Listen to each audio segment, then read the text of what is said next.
welcome to Coast Connections. I'm Elizabeth Heinz, and today we're connecting with the folks at the Nanaimo Foundation. Now, the keystone of any community is the fabric of the community, how strong all those various layers are. And there's a lot of unsung heroes that are involved in building our communities at the grassroots level and actually at the global level as well. So today we're talking to two wonderful people from the Nanaimo Foundation. Laurie Bienert, the Executive Director, welcome. Thank you. And George Hanson, Chair of the Board. Thank you very much for joining us here tonight. Our pleasure, thank you. In this GoFundMe world, where there's a lot of emotional stories out there and immediacy for people to donate, and they sort of have an initial reaction and want to get on board and help somebody out, there's this immediacy in donating. But often it's local needs are overlooked sometimes.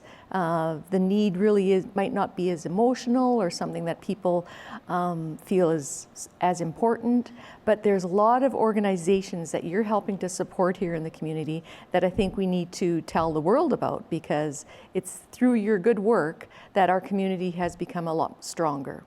So congratulations to you. You've been around for 36 years? 36 years. Yes. Well, it's about time we had you on Shaw. So welcome. Now you've got endowment funds and grants and bursaries and various funds available set up by some wonderful benefactors. And one of those here in Nanaimo was the legend Tom Harris. And tell us a little bit about Tom, George. I think you knew him personally. Well, to the people of Nanaimo, they don't need any introduction much to Tom Harris. He was a pillar of the business community, very well known, well liked around the province actually. And Tom was actually the longest continuous standing board member in the 36-year history of the Nanaimo Foundation. He was on the board for almost 17 years before he tragically died in the summer of 2017. And one of the things that Tom did is he started the Tom Harris Family Fund with the foundation, which is one of our sort of donor-advised funds it's a very popular mechanism these days. And since Tom's passing, his family has started another complementary fund of the Tom Harris Memorial Fund.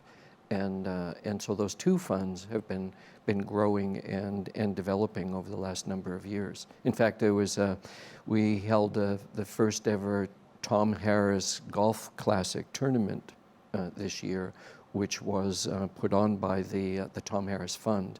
They raised $250,000 in a single day in Nanaimo. Wow, yeah. That's amazing. How'd your score do that day?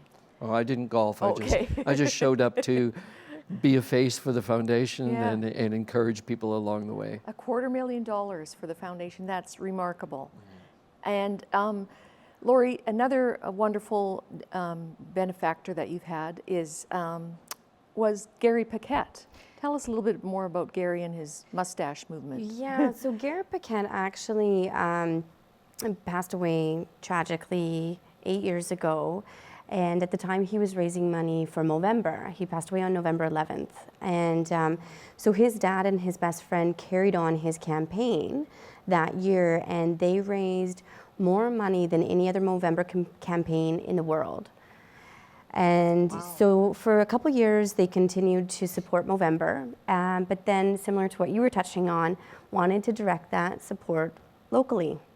Garrett Paquette's father owns a local business, and his best friend grew up here, and so they saw the needs here in our community. So at that point, the Nanaimo Foundation got involved, and we've been helping to support that event, and they've created the Garrett Paquette Fund. It's the Garrett Paquette Fund for Families in Need that supports local families here in Nanaimo. And so each year they do what's called the Garrett Paquette Momo Seafood Extravaganza, and that happens every November. It's going to be on November 23rd this year. Roger Paquette, who is Garrett's dad, owns Hub City Fisheries, so he donates all of the seafood to the event. It's spectacular. The food is absolutely amazing. And everybody gets fish stuck in their mustaches, right? Yeah.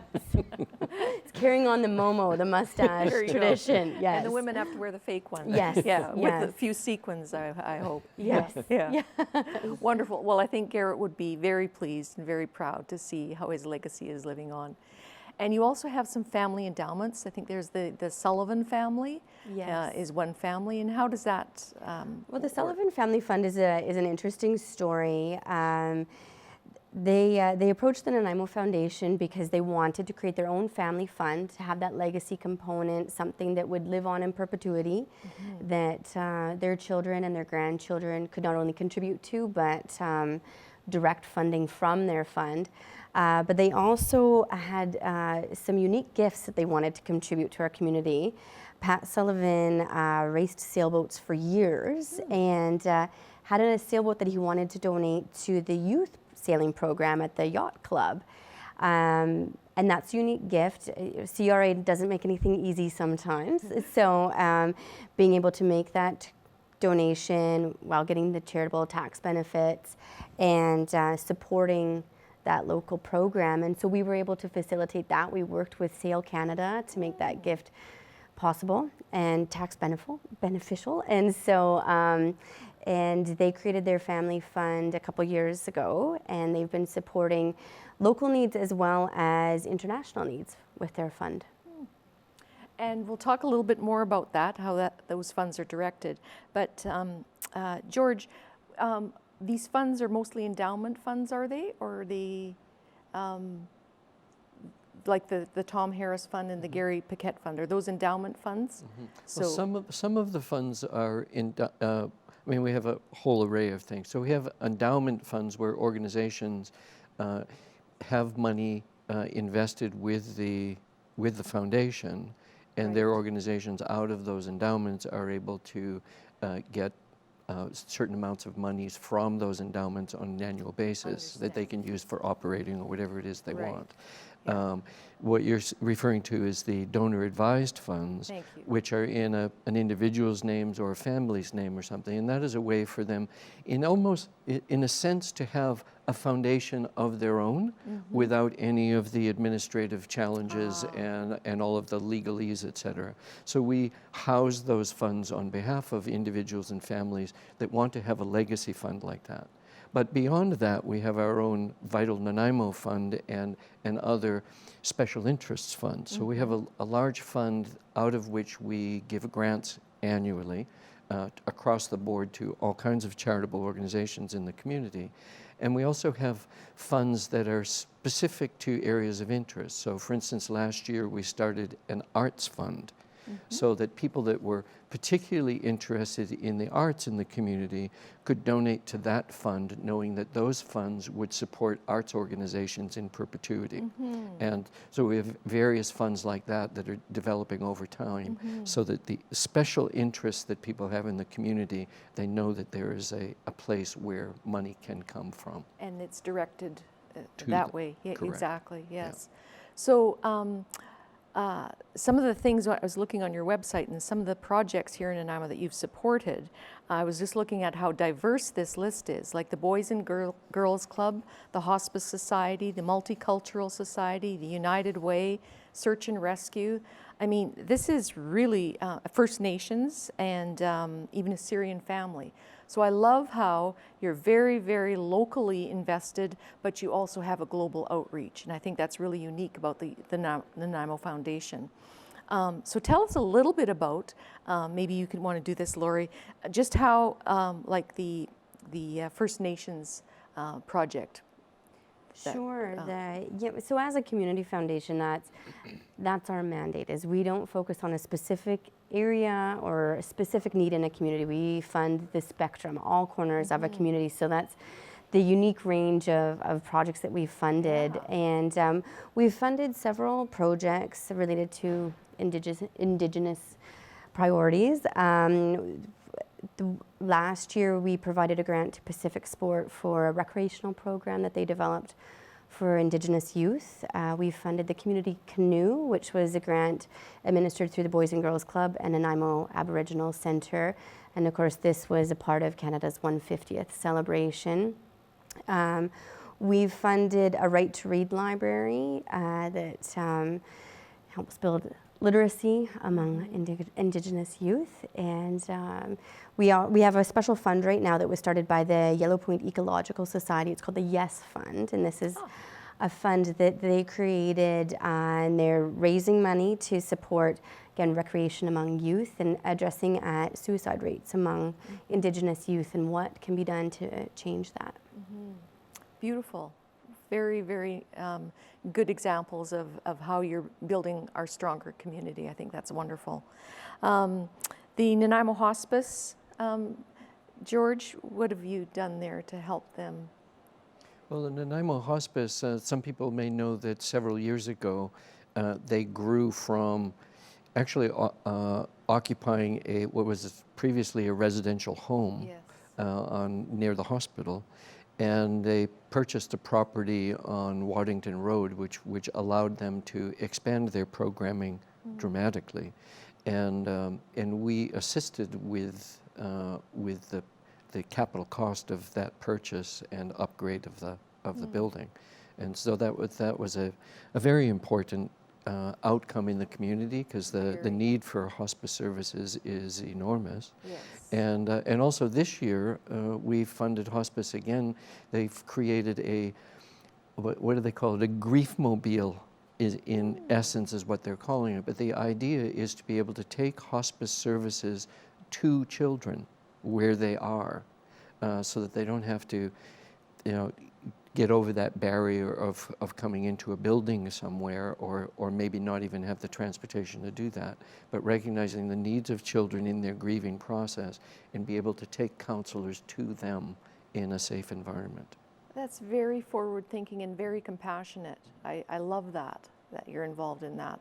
That's really important. And again, it's a niche market that not many people know about or would think about in terms of where to direct their money if they have some donations that they want to make.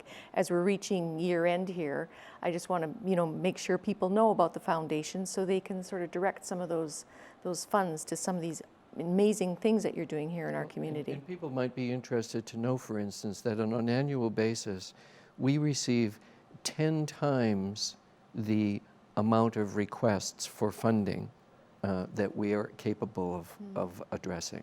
So, last year we gave out, how much did we give out? We gave out $70,000. $70,000, and our requests exceeded $1 million. Wow.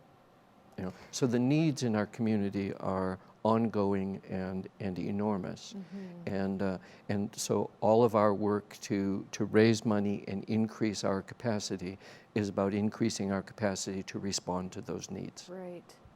So how, what's the process then that you go through, Laurie, to determine where some of these funds are going to go? I understand people apply online on your website. So, and we do have a few different channels through which we receive information about projects that are requesting funding, and different channels that we are able to direct funding. With our Vital Nanaimo Fund, that's our large unrestricted fund. So that's the fund to which organizations submit a formal application. Our Grants Advisory Committee reviews all of those applications.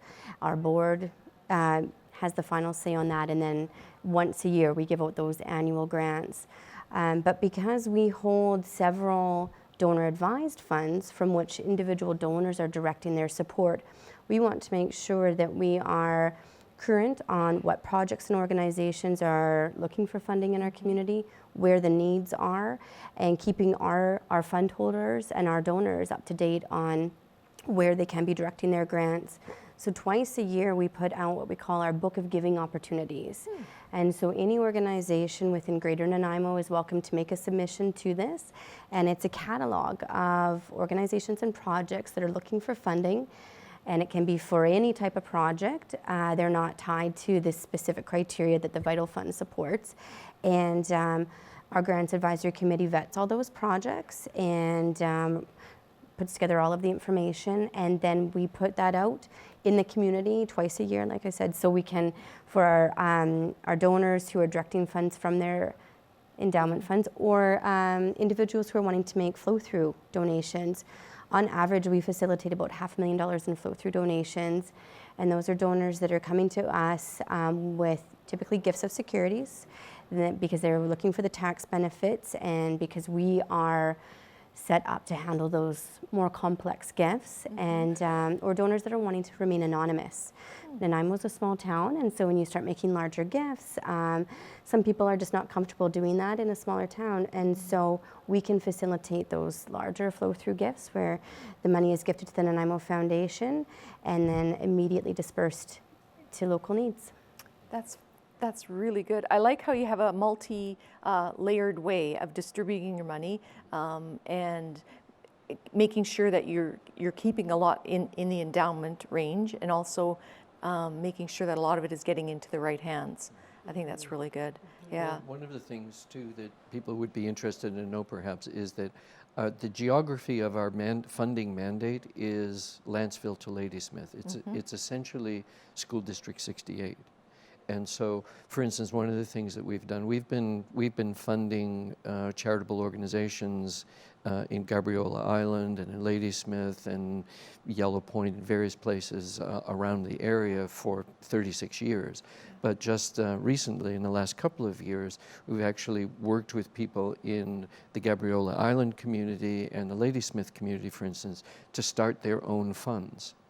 And so the organizations in those communities still can apply to us for our Vital Nanaimo Fund or find funding through some of these donor-advised funds, for instance. Right. But the smaller communities within our mandate now have funds that are dedicated to those communities so that they can build a capacity to be able to fund the specific things that are of need in their communities. And that's so much more sustainable then, isn't it? Yeah, it'll be more self-sustaining over time. Exactly. Yeah, that's good. So what types of things on Gabriola, for example, is the foundation supporting? Well, a lot of the things that we do they're nuts and bolts, and on the surface of them, they don't maybe sound very sexy, but they're important to those communities. So one of the things we funded, I think it's the Gabriola Commons, where they have a food sharing or food preparation program, et cetera. They needed help upgrading their sewer system a couple years ago, so we gave them money to do that. They had a need for refrigeration in their kitchen that wasn't working, and we helped them replace their refrigeration. Recently, they have an interesting little commuter bus service that helps people get around on the island, because there are folks that are kind of isolated in their small properties. They're aged and don't drive anymore, need transportation. Well, the person that handles the bus service needed a place to sit and get out of the rain, so we helped fund a building of a little facility so that they wouldn't get wet waiting for the bus. So things like that. But our focus really is on the aspects of what organizations need that they have difficulty getting from other sources. So it's fairly easy for organizations to get funds for programs. It's much harder for them to get funds for capital projects or to experiment with a pilot project that is unproven. So you can't say we're going to fund this and it's going to do these great things in the community, because they don't know if it's going to work or not. So we focus on capital projects and pilot projects because we recognize those as areas that organizations have difficulty finding funding for. I love that, because it may be small things to us, but those are big things for the people on the ground. Yeah, well, if you're running a food program and your sewer is backed up, you've got a problem. And you're not going to set up a GoFundMe page to get your sewer unplugged. Yeah. So who are you going to call? Nanaimo Foundation. Yeah. That's wonderful.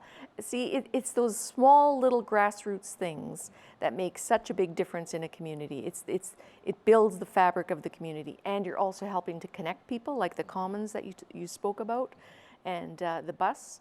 To get seniors around and all that. That's also very important in our communities. Boys and Girls Club, that's another one that you've helped support over the years. Yes, we've helped fund. They were connected to the community canoe within Nanaimo Aboriginal Center, and they actually built a right to read library within their facility, and so we help support that and building upgrades to their facility. Yeah, and the right to read, I mean, that is such a a gift to give to a young person, that's a lifelong gift that you've just handed them. You know, a Absolutely. book, the ability to read, the ability to be computer literate. I'm sure that is all hand in glove there. That's really important work. So is there a certain time of year that people would apply for the funding? So yes, we actually just closed our grant intake. So we all, the two-stage process begins September 1st, and so from September 1st to October 31st is when we accept letters of intent for our Vital Nanaimo Fund, but we are accepting submissions to our Book of Giving opportunities year-round, and especially this time of year, we always keep our Book of Giving opportunities current because people are thinking it's a season of giving and people are making their 2018 donation, and so then our granting process is a year-long process. Then organizations will submit the full application in the spring. And then it's the board and So we have a makes grants the advisory committee that reviews the letters of intent first and then again the applications. And we have an ad hoc rotating grants advisory committee so that it's keeping current with what with the needs in the community as well as keeping it anonymous. So there's no bias towards the grants that we provide. Yeah, exactly. You don't want your sister-in-law vetting the applications. Yeah. Let's just go back and talk a little bit about Garrett Paquette and some of the money that was raised and how that is used in the community. Sure. So each year, the family of Garrett and the family and friends of Garrett choose where the funding from their campaign and their fund will go. So last year, money supported the VIU Foundation and the culinary program up at VIU, as well as an organization called Rainbows. And Rainbows has programming for children who have suffered a loss, a death of a parent, or grappling with divorce or family trauma. And so last year, that's where money went to with Garrett Paquette. This year, funds are going to go towards the Garrett Paquette Fund for Family in Needs, which will be act like an emergency fund where money can be dispersed from that in a quick time period for families that are, for instance, the family whose house burnt down a few years ago. Yes. The Garrett Paquette campaign supported that. And then money will be going towards the Nanaimo Aboriginal Center this year. Wonderful. What a wonderful legacy to live or to leave. Yes. And I think that's something, more and more people are thinking about as we're aging. Where is some of this fund, going to go, that it'll live on and do some good. George, let's talk a little bit about how you came to be involved in the foundation and what was your motivation for getting onto the foundation. Well, I've always been a person that has needed to be active in the community in which I live. I've been in Nanaimo for 22 years, and I wanted to be engaged, always have been engaged in various ways of wanting to help improve our community. And I have been aware of the foundation and saw what I saw at the time as lots of potential for growth in the foundation, for increasing the capacity of the foundation, and wanted to be part of that. And so I came onto the board, and we've attracted lots of youth and energy to our board of directors over the last number of years, and we're really excited about where the foundation is going and what we have been able to do and will continue to be able to do in our community.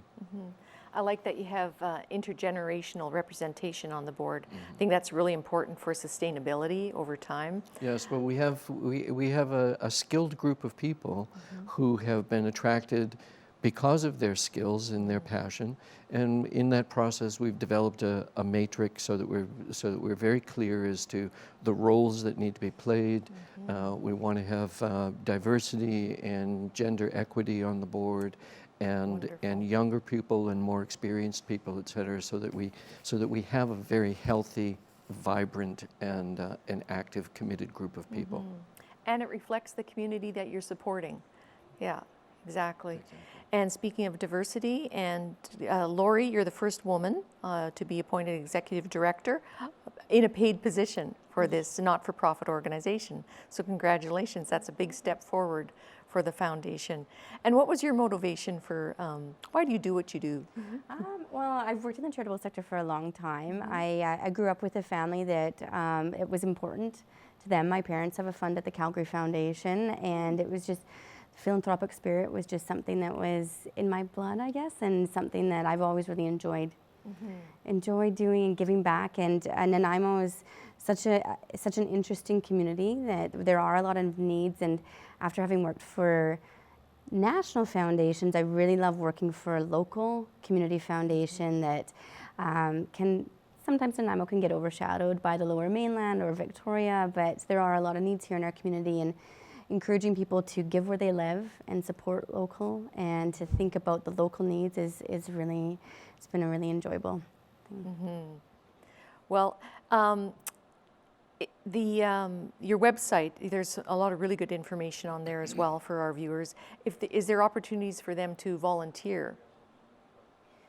Absolutely. We do have several committees that we're always looking for people that want to give back to their community. We have a committee called the Community Engagement Committee, and so the title speaks to what that committee does. And so it's filled with people who, like George's story, are interested in supporting their community and getting involved and informed on their community with us regularly putting out our book of giving opportunities and receiving information on local needs, local projects. It's our committee members often find it really interesting to hear about what it is that different organizations are doing to make those impacts in our community. Wonderful. Well, Laurie and George, thank you so much for what you're doing with the foundation to continue this 36-year-old tradition of giving and giving back and giving locally. We really appreciate it because it's people like you and your organization that really, really do strengthen the fabric of our community, which helps to strengthen the fabric of the planet. So you're working locally, but you're affecting globally. So thank you so much. Continued success with the foundation, and I hope you get some viewers that will want to donate or come and join, be part of your force. Well, thank you for the opportunity to speak with you. You're very welcome. It was a pleasure. So thank you so much for joining us here on Coast Connections, and hop onto the Nanaimo Foundation website for more information, and you might find a spot there that appeals to you that you can also give back to our communities. Thanks for joining us, and we'll connect again on Coast Connections. See you next time.